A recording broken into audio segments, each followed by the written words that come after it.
சைராம், என் உயிரின் உயிரானவர்களே. ஒரு சைராம் கேட்டிருந்தாங்க, சாயப்பா எப்படி பேசுவார், எதன் மூலமா பேசுவார்? என் வாழ்க்கையில் பிரச்சனைகள் நிறைய இருக்கு. ஆனால் என்னோட பிரச்சனைகளை தீர்க்கணும் அப்படின்னு கூட நான் நினைக்கல. அவர் என்கிட்ட பேசிட்டாருன்னா அது போதும். எவ்வளோ பிரச்சனைகள் இருந்தாலும் நான் வாழ்ந்துடுவேன். ஏன்னா சாயப்பா என்கிட்ட பேசும்போது என் கூட இருக்கிறாரு அப்படின்னு ஒரு உணர்வு எனக்குள்ளே இருக்கு. நானும் ரொம்ப சின்ன பிள்ளைத்தனமாக சில விஷயங்கள் செய்வேன். சில நேரத்தில் கரண்ட்டு கட் ஆகும். அப்போ சாயப்பா என் கூடவே இருக்காரு அப்படின்னு கன்ஃபார்ம் ஆச்சுன்னா நான் 1ல் இருந்து 10 வரைக்கும் நான் எண்ணுவேன். அதுக்குள்ளே கரண்ட்டு வந்துடுச்சுன்னா சாயப்பா என் கூட இருக்கிறாருன்னு அர்த்தம். இது மாதிரி நிறைய விஷயங்கள் நான் செஞ்சுருக்கேன். ஆனால் எல்லாத்துலேயும் தோல்விகள் மட்டுமே எனக்கு இருந்தது. அப்போ சாயப்பா என்கிட்ட இல்லை அப்படின்ற ஒரு கஷ்டம் என்னை பாடாப்படுத்துச்சு. எல்லாரும் கைவிட்டதுக்கப்புறம் கடவுள் என்னை கைவிடாமல் இருக்கணும்னா நான் என்ன செய்யணும்? நான் பண்ணுறதெல்லாம் சரியா தப்பா அப்படின்னு எனக்கு புரியல. இதை பற்றி கண்டிப்பாக நிச்சயமாக எனக்கு ஒரு ஆடியோ கொடுங்க அப்படின்னு கேட்டிருந்தாங்க.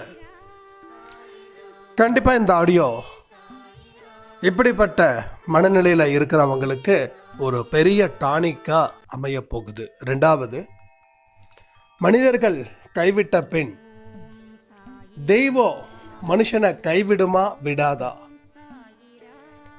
இதை பற்றியும் இன்னைக்கு நாம் பேச போகிறோம். ஒரு விஷயத்தை நான் ரொம்ப தெளிவாக சொல்கிறேன், ரொம்ப அக்கறையோடு கேளுங்க. உங்கள் வாழ்க்கையில் நிச்சயமாக இந்த ஒரு ஆடியோ பெரிய மாற்றத்தை ஏற்படுத்தும். இதை பற்றி யாராருக்கெல்லாம் இப்படிப்பட்ட ஒரு கேம் சாயப்பா நம்ம கூட இருக்காங்க அப்படின்னு கேம் ஆடினீங்க அப்படின்னு கொஞ்சம் கமெண்ட்டில் கமெண்ட் பண்ணுங்கள். யாரெல்லாம் ஜெயிச்சிங்க? நான் சொன்ன மாதிரி 10 என்றதுக்குள்ளே எனக்கு இது நடந்துடுச்சு, ஸோ சாயப்பா இருக்காங்க அப்படின்னு நான் உறுதி பண்ணேன் அப்படின்னும் சொல்லுங்கள். இல்லை நானும் முயற்சி பண்ணேன், பட் எனக்கு அப்படி கிடைக்கல அப்படின்றும் சொல்லிடுங்க. பிரச்சனை கிடையாது ஒன்றும். ஏன்னா ஒரு தெளிவான மனநிலை இருக்கணும் அப்படின்னு நான் நினைக்கிறேன். அந்த தெளிவான மனநிலையில் மட்டும்தான் ஒரு தெளிவான வாழ்க்கையை நாம் வாழ முடியும்.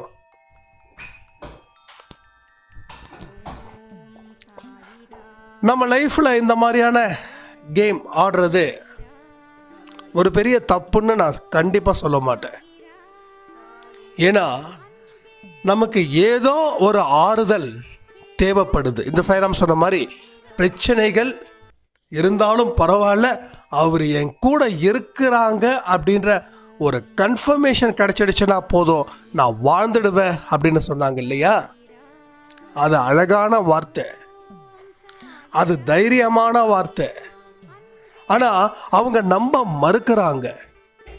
ஒரு விஷயம் செஞ்சால் மட்டும்தான் நான் நம்புவேன் அப்படின்னு அவங்க அந்த மனநிலையில் இருக்கிறதால, அந்த விஷயமும் அவங்களுக்கு நடக்காமல் இருக்கிறதால அவங்களுக்கு கொஞ்சம் பயம் இருக்குது, அவ்வளோதான், வேற ஒன்றும் கிடையாது. அப்போ இந்த பயத்தை நம்ம நிச்சயமாக போக்கிடலாம். நான் ஒரு விஷயத்த சொல்கிறேன், நீங்கள் என்னென்ன விஷயங்கள்லாம் செஞ்சீங்களோ அதை நானும் கொஞ்சம் வருஷத்துக்கு முன்னாடி செஞ்சவன் தான். செஞ்சு நிறைய தோல்வி. ஒரு 10 விஷயம் இது மாதிரி செஞ்சேன்னா அதில் 2 விஷயம் நடந்திருக்கும், மீதி 8 விஷயம் தோற்று போயிருக்கும். அப்போது நான் என்ன உறுதிப்படுத்துகிறேன்னா, ஒரு மாதிரி ஒரு பெரிய தோல்வியை சந்திச்சா மனசு எப்படி இருக்குமோ அது மாதிரி ஆயிடும். அதுக்கப்புறம் சாயப்பா கிட்ட மனதார பேச பேச சில விஷயங்கள் எனக்கு புரிய ஆரம்பிச்சது.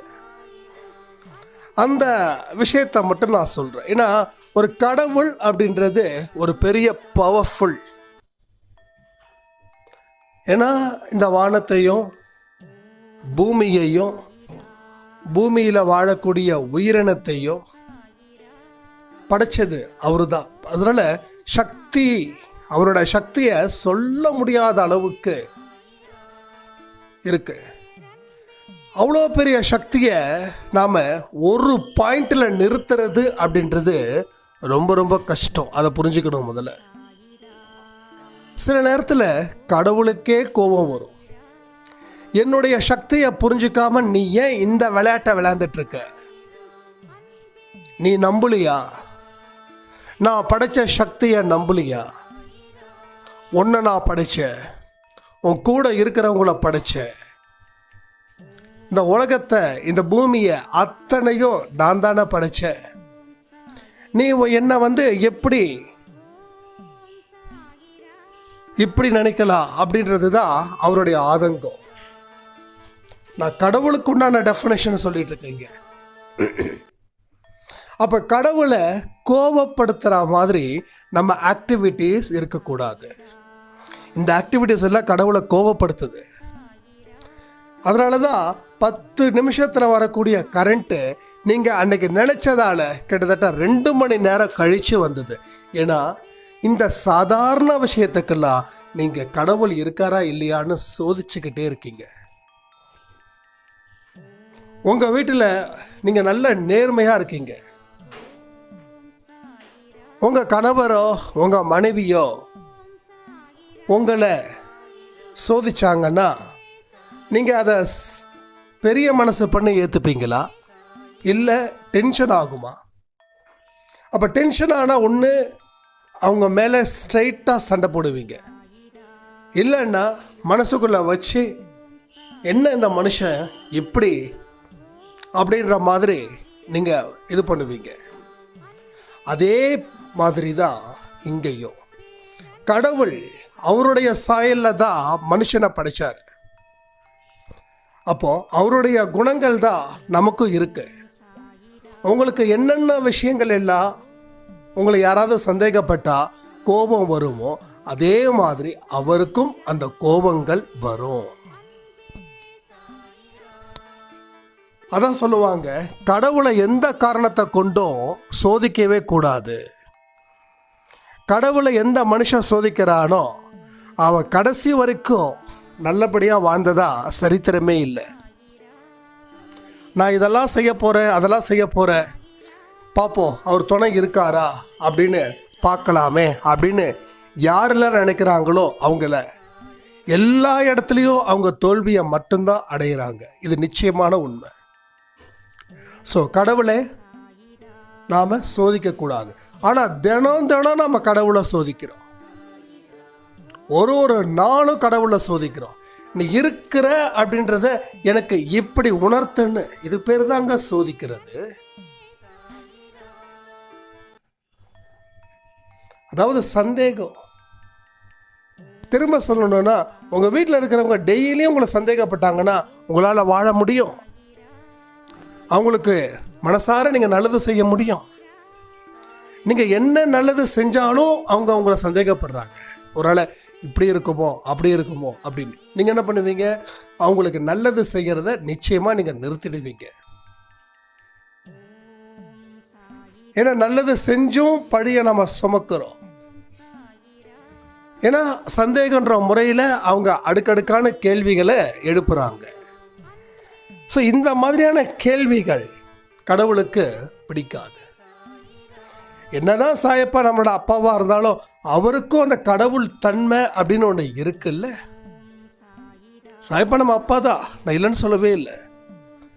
அதுக்காக நீங்கள் என்ன சொன்னாலும் என் குழந்தை என் குழந்தை என் குழந்தை அப்படின்னு தாண்டி போயிடுவாரா? கடவுளுக்குன்னு உரிய தன்மைகள் இருக்கு. எந்த கடவுளுக்கும் தன்னுடைய பக்தன் சோதிச்சானா அந்த கடவுளுக்கு அந்த மனுஷன் மேலே கோபம்தான் வரும்.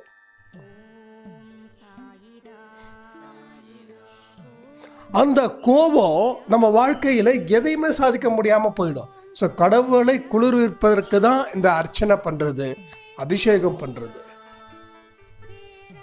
ஏன்னா கடவுள் நம்ம மேலே கோபமாக இருக்கு. அபிஷேகம் பண்ணுறதோட காரணமே இதுக்கு தான். நிறைய பேருக்கு தெரியல ஏன் அபிஷேகம் பண்ணுறோம். அபிஷேகம் பண்ண நல்லது அப்படின்னு நம்ம நினைக்கிறோம். ஏன் அபிஷேகம் பண்ண நல்லது? நம்ம குடும்பம் நல்லா இருக்கும். சரி, அபிஷேகம் பண்ணனா அப்போ அபிஷேகன்றது கான்செப்ட் எதுக்கு வந்துச்சுன்னா, கடவுள் என்னுடைய பாவத்தை மன்னிக்கணும், கடவுள் என் மேலே அன்பாக இருக்கணும், கடவுள் ஒரு கோபத்தில் இருக்காரு என் மேலே, அவரை குளிர்ச்சியாக்கணும், அப்போ தான் நான் வாழ முடியும். இதுக்கு தான் குளிர்வித்தல், கடவுளை அபிஷேகம் பண்ணி குளிர்விக்கிறது. உங்களை தேடி ஒரு மனுஷன் வரா, சண்டை போடுறதுக்கு வரான்னு வச்சுக்கோங்க. இது என் ஃப்ரெண்டு சொன்னது. உங்களை தேடி ஒரு மனுஷன் வரா, உண்டு இல்லைன்னு ஆக்கிறதுக்கு வரா. அவனை வந்தவொடனே வீட்டுக்கு முன்னாடி வாசல்லே வந்து உங்களை கத்துன்னு கத்துறான். நீங்கள் சொல்கிறீங்க, ஏன் உள்ளே வாங்க முதல்ல அப்படின்னு. உள்ளே வராரு. வந்தவொடனே நல்ல சில்லுன்னு தண்ணியை கொடுத்து பாருங்களேன். சீரியஸாக இது நடந்திருக்குது. இது நான் வந்து எக்ஸ்பெரிமெண்ட் பண்ணியிருக்கேன். ஒரு தண்ணி குடிக்கிறதால அவரோட கோபம் பாதியாக குறையுது. அப்போ வந்து உடம்புல இருக்கக்கூடிய அந்த உக்கிரம் அந்த தண்ணி குடிச்சதால அது சாந்தமாகுது. அதனால அந்த கோபத்தோட வெளிப்பாடு பாதியாக குறையுது. ஸோ வரவனுக்கு யார் சரி, உங்கள் நண்பனாக இருக்கட்டும், உங்கள் விரோதியாக இருக்கட்டும், யாராக இருக்கட்டும், மனுஷனாக எந்த மனுஷனாக இருக்கட்டும், வரவங்களுக்கு முதல்ல நல்ல தண்ணி கொடுங்க. அதுக்கப்புறம் 5 நிமிஷம் கழித்து அவங்க பேச ஆரம்பிப்பாங்க. ஸோ இந்த கோபம் பாதியாக குறையும். ஏன்னா உங்கள் மேலே அவர் அவ்வளோ கோபமாக இருக்கார். சரி, ஏன் அவர் உங்கள் மேலே கோபமாக இருக்காரு? நான் மனுஷனை பற்றி பேசுகிறேன்.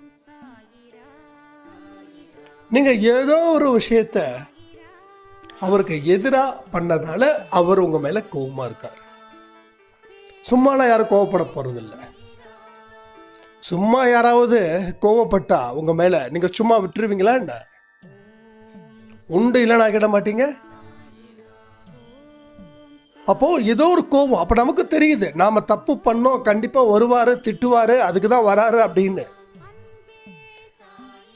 அப்போ அதை குளிர்விக்கிறதா அந்த தண்ணி கொடுத்து அவங்களோட கோபத்தை பாதியாக குறைக்கிறது. அதான் பெரியவங்க சொல்லுவாங்க,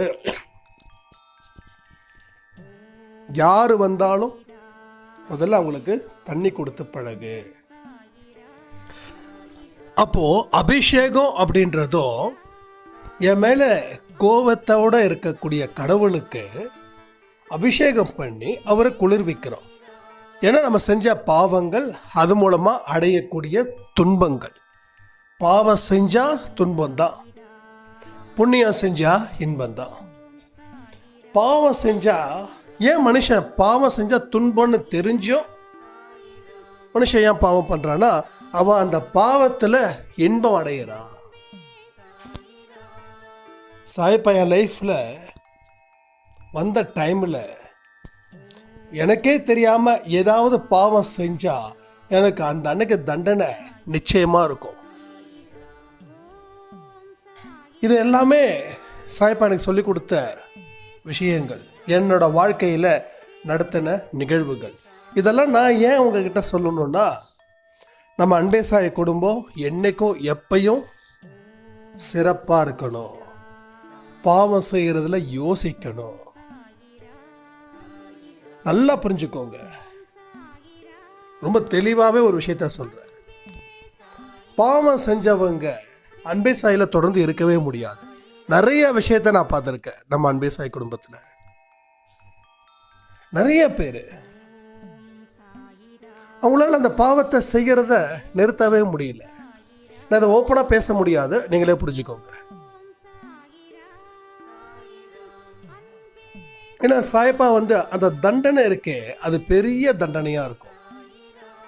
ஒரு புனிதமான இடத்துல ஒரு அசுத்தமான ஒரு நிகழ்வுகள் இருந்துச்சுன்னா அத்தனை புனிதத்தையும் அது கெட்டுடும். ஒன்றும் இல்லை, ஒரு நல்ல சுத்தமான தண்ணி கிட்டத்தட்ட வந்து ஒரு குடம், ஒரு குடம்ன்றது எத்தனை லிட்டர் நீங்கள் கணக்கு போட்டுக்கோங்க, சரி தெரியல.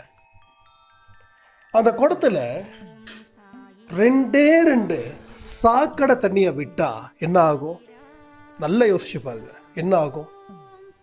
அந்த தண்ணியை நீங்க குடிப்பீங்களா?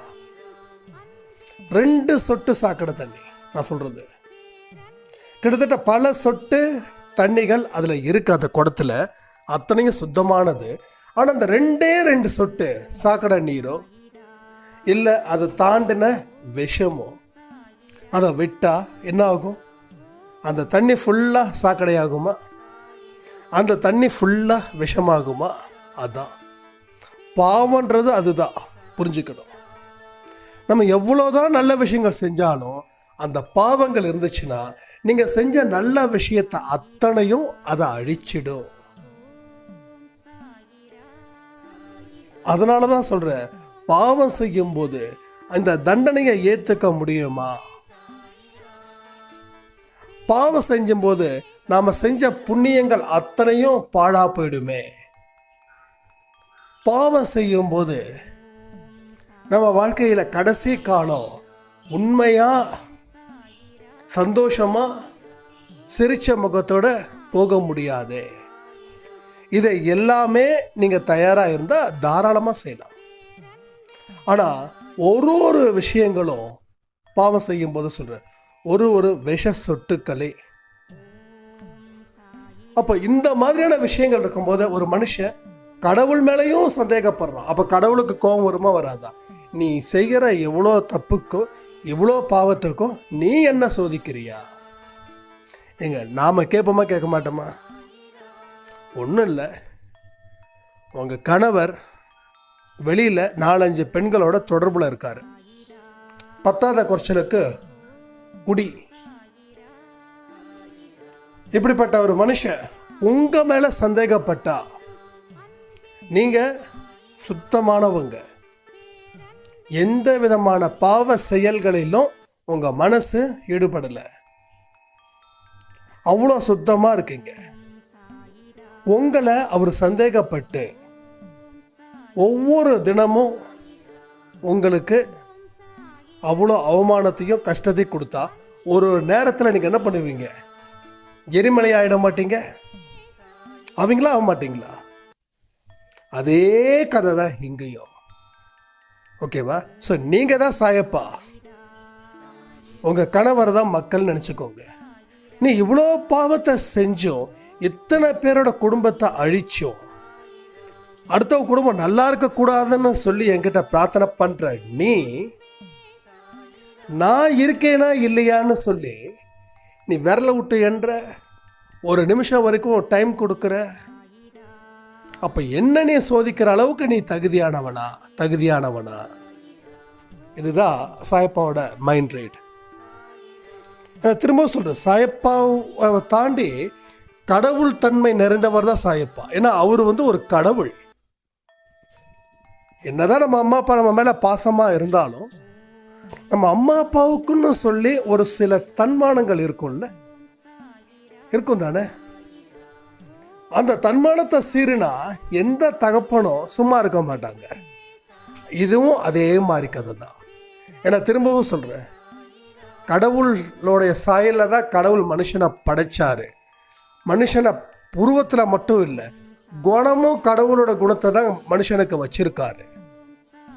ஆனால் மாயையை படைச்சதும் கடவுள் தான், நல்லதை படைச்சதும் கடவுள் தான், கெட்டதை படைச்சதும் கடவுள் தான். நீ இதை எதை தேடுற, எதை நினச்சி வாழுற, உன் வாழ்க்கையை எப்படி நீ மாற்ற போகிற, இதெல்லாம் தான் உனக்கு வச்சிருக்கிற ட்விஸ்ட்டு. நீ 1000 பாவம் பண்ணி கடவுளுக்கு கருணை இல்லை, கடவுள் மன்னிக்க மாட்டாரா? சில மோசமான கமெண்ட்ஸ் எல்லாம் வந்தது, இப்போ இல்லை, 2 வருஷத்துக்கு முன்னாடி.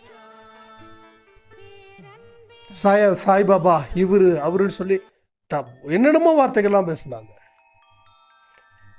கடைசி வரைக்கும் என் குடும்பத்தை காப்பாற்றலை, அதாயிடுச்சு இதாயிடுச்சு அப்படின்னு.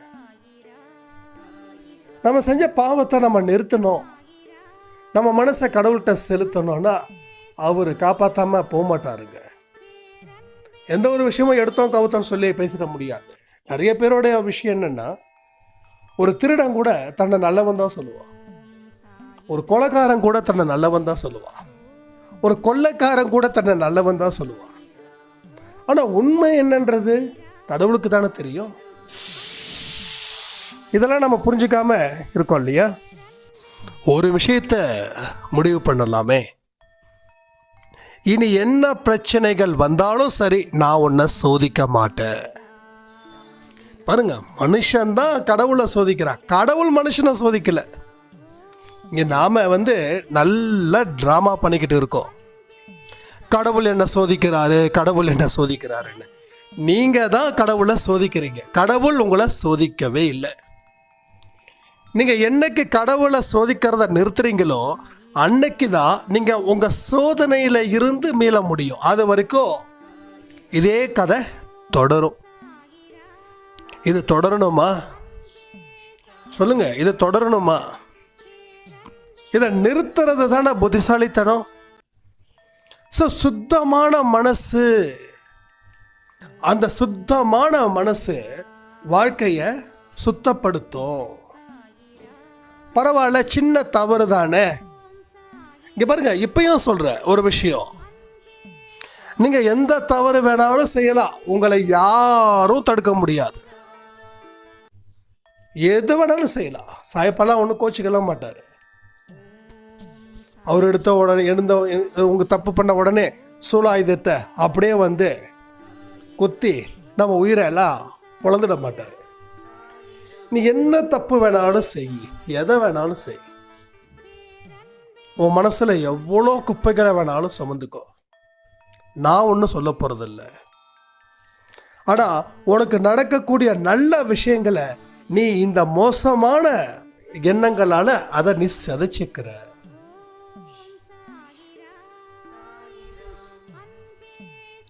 நாம சுத்தமான மனிதர்களை வாழ முடியாதுன்னு முடிவு பண்ணி பல வருஷம் ஆச்சு. எப்போ தெரியுமா? நல்லவனுக்கு காலம் இல்லைன்னு ஒரு மோசமான ஒரு விஷயத்தை நாம் மனசில் வச்சிட்டோம். நல்லவனுக்கு காலம் இல்லை. இது ஏன் தெரியுமா சொல்கிறோம்? தப்பு பண்ணுறதுக்கு நமக்கு அவ்வளோ விருப்பம். அது எந்த தப்பாக இருக்கட்டும். குடிக்கிறவங்கள போயிட்டு நிறுத்த சொல்லுங்க பார்க்கலாம். என்ன தெரியுமா சொல்லுவாங்க? நான் பாட்டுக்கு குடிக்கிறேன், நான் பாட்டுக்கு வீட்டுக்கு போயிட்டு நான் பாட்டுக்கு தூங்குறேன், மற்றவங்க மாதிரி நான் இழுத்து போட்டு அடிக்கிறேன்னா, அசிங்கமாக பேசுகிறேன்னா, ஏதாவது செய்கிறேன்னா, என் மேலே ஏதாவது தப்பு இருக்கா, இப்படி நியாயத்தை பேசுவான் குடிக்காரன்.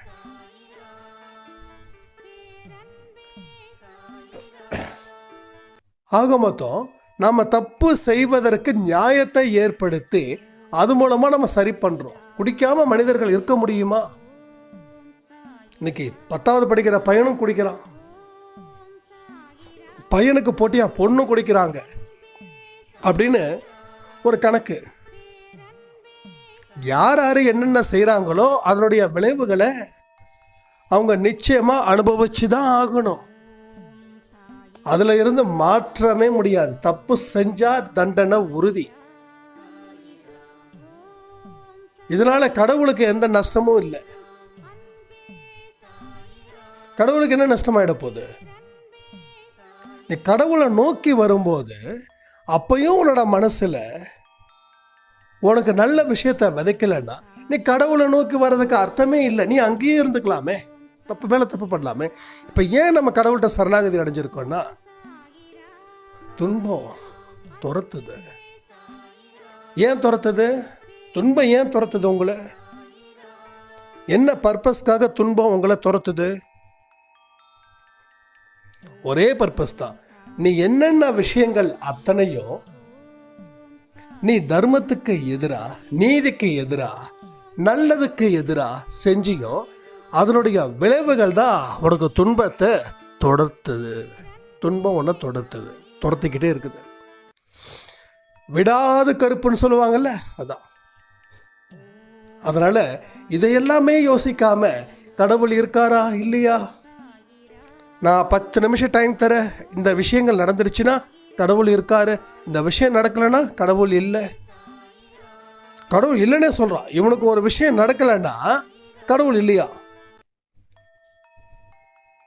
அது எப்படி இல்லாம போவாரு? எப்படி இல்லாம போவாரு? இப்படி ஒரு படைப்பு இருக்குதுன்னா அதுக்கு ஒரு சக்தி இருக்கும். அந்த சக்தி தானே கடவுள். அந்த உருவம் தானே இவர்கள் எல்லாம். ஒவ்வொரு யுகத்திலையும் ஒரு விதமான படைப்பு இருக்கு. கலியுகத்தை பற்றி போன யுகத்தில் ரொம்ப தெளிவாக கிளியராக சொல்லியாச்சு. கலியுகம் எப்படி இருக்கும்? ஒரு பெரிய மாளிகை இருக்கும். அந்த மாளிகை பக்கத்தில் சின்ன ஒரு குடிசை இருக்கும். மக்கள் அத்தனை பேரும் பொதுவானவர்களாக இருக்க மாட்டாங்க. ஒருத்தன் பெரிய பணக்காரனாக இருப்பான், ஒருத்தன் பரம ஏழையாக இருப்பான். ஆனால் இது கலியுகத்தில் மட்டும் சாத்தியம். இதுக்கு முன்னாடி இருக்கிற யுகத்தில் எல்லா மனிதர்களும் சமமான மனிதர்களாக இருந்தாங்க. ஆனால் இன்னைக்கு அப்படி இல்லை. இது அப்போவே கிருஷ்ண பரமாத்மா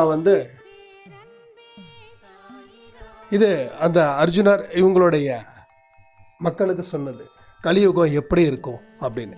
அது இன்னைக்கு நடக்குதா இல்லையா? ஒரு பக்கம் வறட்சியால் மக்கள் செத்து போகிறாங்க, ஒரு பக்கம் வெள்ளத்தால் மக்கள் செத்து போகிறாங்க. அப்போ எந்த அளவுக்கு இருக்குதுன்றதும் இருக்குது, இல்லாதது அப்படின்றதும் இருக்குது. எங்கள் ஊரில் மழையே வராதுன்னு சொல்லி செத்து போனவனும் இருக்கான். எங்கள் ஊரில் எப்போ பார்த்தாலும் மழை வந்துக்கிட்டே இருக்கணும். எல்லாமே ஒரே நாடு. இதெல்லாம் நம்ம யோசிச்சு பார்க்கணும். அப்போவே சொல்லிட்டாங்க ரொம்ப ஜாக்கிரதையாக இருன்னு. ஆனால் நாம் இன்னைக்கு வரைக்கும் அந்த இடத்துக்கு நம்ம போகவே இல்லை. என்ன பெரிய விஷயம், நான் சமாளிச்சிட மாட்டேனா? இதெல்லாம் எப்போ சொல்கிறேன்னா, ஒரு 30 வயசு 40 வயசு 40 வயசுக்கு மேலே போகும்போது தலை நரைக்குது. தலை நரைக்கிறது தான் முதல் ஸ்டேஜ். சில பேருக்கு பித்தத்தலை நரைக்கலாம், அது விஷயம் கிடையாது. பித்தம் அதிகமாச்சுன்னா அது நரைக்கலாம். உங்களுக்கு வயோதிகம் எப்போ வருதுன்னா முதல்ல தலை நரைக்கும். அதுக்கப்புறம் கண்ணுக்கு கண்ணாடி போடணும். அதுக்கப்புறம் பல்லு போகும். பல்லு போனதுக்கப்புறம் சொல்லு போகும். சொல்லு போனதுக்கப்புறம் இது எல்லாமே ஒவ்வொரு விஷயமா நடக்கும். ஆனால் மனுஷன் தலையில் லைட்டாக வெள்ளை முடி வந்தால் உடனே டை அடிச்சுக்கிறான். கண்ணு லைட்டாக தெரியலன்னா லேசர் ட்ரீட்மெண்ட் பண்ணிக்கிறான். இதனால தான் இவன் அழிஞ்சு போகிறான். இதெல்லாம் ஒரு விஷயங்கள் என்னென்னா, இதெல்லாம் இருக்குது. இன்னும் நீ செய்ய வேண்டிய விஷயங்கள் நிறைய இருக்குது. உனக்கு தலை நரைக்க ஆரம்பிச்சிச்சுனாவே உனக்கு வாழ்க்கை முடிய போகுதுன்னு அர்த்தம். முடிய போகிற நேரத்துலையாவது உன்னோட பாவத்தை கழுவு. ஆனால் மனுஷன் அதெல்லாம் செய்யலை. அடி டைய. கண்ணு தெரியலையா, உடனே லேசர் ட்ரீட் பண்ணிக்கோ. உள்ள கண்ணாடி லென்ஸை பொருத்திக்கோ. இப்போ பாரு, உனக்கு வயசாகிடுச்சா? நீ பாரு 20 வயசு பையன் மாதிரி இருக்க பாரு. எவனும் நிற்போம், வாழ்க்கை இருக்குன்னு ஓட்டுறான். சரி, வெளியில் இருக்கக்கூடிய விஷயத்தை நம்ம மாற்றிடுறோம். உள்ளுக்குள்ளே இருக்கக்கூடிய விஷயத்தை மாற்ற முடியும்? உள்ளவன் இதயம் தேஞ்சிடுச்சு, உன் கிட்னி கொஞ்சம் கொஞ்சமாக கம்மியாகுது, உன் ஹார்ட்டு பீட்டு அது இது, உள்ளுக்குள்ளே இருக்கக்கூடிய உறுப்புகள் வயசாக தேய்மானம் எனக்கும் நடக்கும், உங்களுக்கும் நடக்கும், மனுஷனாக பிறந்த அத்தனை பேருக்கும் நடக்கும். வெளியில் டை அடிக்கிறோம், கண்ணாடி போடுறோம், ஓகே. ஆனால் உள்ளுக்குள்ளே என்ன நீ செய்ய முடியும்? இதெல்லாம் ஒரு உண்மையான கருத்தை புரிஞ்சுக்கல. பொய்யை உண்மைன்னும் உண்மையை பொய்யணும் வாழ்கிற வரைக்கும் வாழ்க்கை நமக்கு நரகம்தான். அதனால் தொடர்ந்து நாம் ஏதோ ஒரு மூட நம்பிக்கையை வச்சு கொடுக்கக்கூடிய ஆடியோஸு அன்பே சாயில் எதுவுமே இல்லை. அப்படி உங்களுக்கு இந்த மாதிரியான பூஜை முறைகள் நான் ஏதோ சொல்கிறேன் அப்படின்னு நீங்கள் நினச்சிங்கன்னா இந்த ஆடியோ நீங்கள் கேட்க வேண்டாம். உண்மையான விஷயத்தை உங்கள் மூளைக்கும் உங்கள் மனசுக்கு கொண்டு போய் யோசித்து செயல்படுத்தி பாருங்கள். இதில் இருக்கக்கூடிய வெற்றி உங்களுக்கு தெரியும். உங்கள் வாழ்க்கையில் பெரிய பெரிய பெரிய சாதனைகளை நீங்கள் படைக்கணுன்னா நிறைய விஷயத்துக்கு நீங்கள் மாறணும். மாறினால் வெற்றி, மாறாவிட்டால் தோல்வின்னு சொல்லி இந்த ஆடியோவை நான் முடிக்கிறேன். ஜெய் சாய்ராம்.